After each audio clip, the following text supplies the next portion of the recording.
Hello and welcome to our final episode for the Still Life unit. Today I'm going to show you how to complete your final project for this unit, and you will begin by choosing your photo.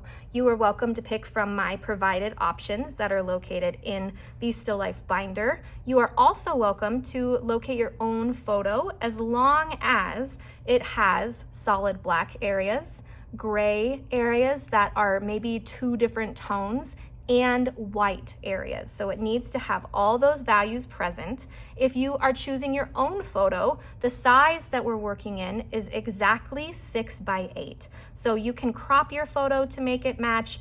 You can change the dimensions, but try not to stretch the actual image itself to change the size. Instead, I like for you to try to crop it. And if you need help, you should come and ask instead of stretching, because that changes the proportions and that doesn't ever look good. So make sure that your image is not stretched and is the correct size.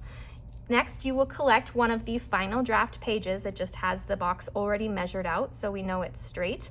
Put your name, period, and table color on it, so if it is left out, I know where to return it. Next, we are going to draw the grid lines, and remember that we want these lines to be drawn so lightly. So as you are drawing, I want you to really focus on loosening your grip on your pencil. In fact, try to make your pencil do that little magic thing, and then only hold it with 2 fingers if you are a bit heavy-handed. That helps you to control your pressure so you're not pushing so hard and making such a dark line.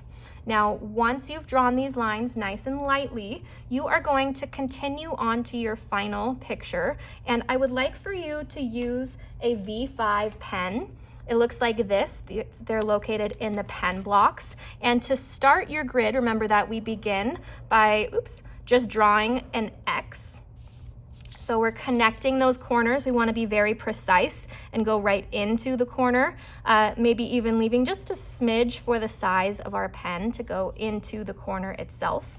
Now we're going to take our ruler, place it in the center, line it up so that you can see if these lines are overlapping straight. You'll notice that if I hold it right in the center of the X, but then I look at this line, see how there's that white triangle? We want to get rid of that and put the line right on our border for our photo.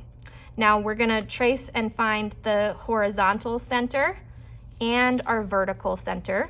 Let's go ahead and line up in the vertical center and we'll make that mark. Next, we're going to complete the X in each of these 4 boxes. So we've got the one side, then we'll add the second, and you just go through and complete all of these boxes. Now, as you're working, you might realize that there are some spaces that maybe have more intricate details than another space, and in those areas, maybe you might want to double grid. So we can go through, and if you say wanted to have more grids, we don't really need it in this section, but if you wanted to break it down even further, especially for those extra detailed parts, not the whole image, but for those extra detailed sections, you can divide this again just the same way that we did that first time. So I am just going through and I'm going to divide this and make a smaller grid inside of my grid for any areas that I might need some more help with to make sure that my marks are in the correct place. Now, once I've got my grid drawn here, I would match that double grid in the same area, and then I would be ready to get started. Now, as you begin, remember that our first step after you have gone through and drawn your grids is to begin with your measuring paper, and you are going to find all of those outside edges. So we're gonna go through and look at our image, and we're making those colorful marks with a colored pencil on the outside anytime it touches the outside edge. After you have all these little dashes, it kind of reveals how the lines are going to connect to each other. And at that point, you are able to finish off that shape. Now remember, as you're doing this, sometimes you might not have a very good like mark to work from. Like for the toe, we didn't really know how far out to come. So we can use those small measurements from the edges, and we can use the shape of our negative space to try to help make this as accurate as possible. And here's another example of our triangle that's pink matching in shape over here. So we're really paying attention to the shapes around our spaces. And after we've got our outlines drawn very accurately, the next step is to come in and slowly start building your details on the interiors. And you are using your measuring paper. So if I was doing this horizontal line, I would come in and make a mark here, here at that same angle that I see. I might even show the thickness of that line since it's pretty wide, and here and here. Now I could come over then, bring those marks, and it lines right up with the ones I've already added, and then I've got this line which I can see is then going to connect here. So I would go through and add all of those interior details, and you can use your double gridded section to help you find those really, really precise details. As you're working through, you're slowly building up the interior details, making sure that you are paying attention to your reference photo more than your drawing. Because when you are focused on your drawing more, then it starts to look like your idea of that image rather than the actual image. So we are following along with our finger. We note, okay, there's like this little triangle right here that I'm gonna try to draw. I notice that it is bumped down from the top of that ledge here, and then it stretches out. So we are working on really paying attention to what we see. Once you've gotten most of the outlines, you can check with me for accuracy. And before you erase your grid lines, you have to check with me. I want to make sure that your accuracy is high enough for you to be able to start shading. Now, if your outlines are not accurate, it's not gonna look any more like the picture by adding shading. You need to get the accuracy to be where it should be before you start shading. At that point, you will go through and erase your grid lines, and you should use, we've got like the small erasers on the end of the mechanical pencils. Those are helpful. Oops, but we also have electric erasers. They are located just right next to my desk. You will come up and ask to use one. They are just a little eraser that has the end right here, and you can turn this on and it erases like nobody's business. Look at this line. I am just going to come through and hold this button down, and I can just erase that so quickly, and it like really takes it away. So it's pretty cool the way that these work, and I'm excited that hopefully our grid lines won't be so noticeable this year, but the best way to avoid that is to just draw them lightly.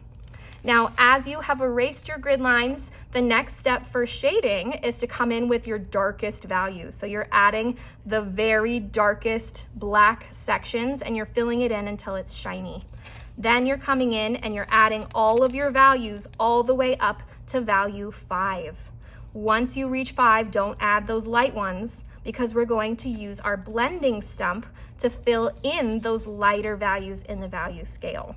From this point, you come in with your HB or 3B to do some texture perfecting. So you are going through and filling any random rough textures you might have. You are smoothing things out. You're helping to match values and details from your image more as you're working in this final layer. After that, I would like for you to check with me with your final before you turn it in on Teams. And remember that to have your final project graded in this class, you must first complete the unit tracker with all of your practice on it. So before I'll grade your final project, I need to see what it looked like when you started on our value scale practice, when you were working on the shoe and the pumpkin. And I want to see that so I can look at your final draft and say to myself, is this good for this student and their current level? Now, that is really important to make sure you receive a grade that reflects the amount of growth that you've made during this unit. Now, as you are working, we will continue working on this throughout class, so make sure that as you pull it out with fresh eyes, that you look back and forth between your images quickly to see if there are any obvious differences so that you can begin to fix those right away. I hope that this is a project that builds your confidence, because most of the time these are some of the most successful drawings that my students have ever produced. So I'm excited for you guys to have the end result be so lovely and awesome. I hope that it builds your confidence and that you feel really good about creating something that is so realistic. This is also going to build your skills for all of the other projects we've got coming up that will incorporate more creativity and choice making. This first project was really to just hone in those shading skills and observational skills. I hope that you have such a great time making this final project. And of course, if you have any questions, come and ask me, because it's my favorite thing to help students work through their problems with their artwork. So come up and talk to me and we'll figure out anything that you need help with. Good luck. Thank you so much.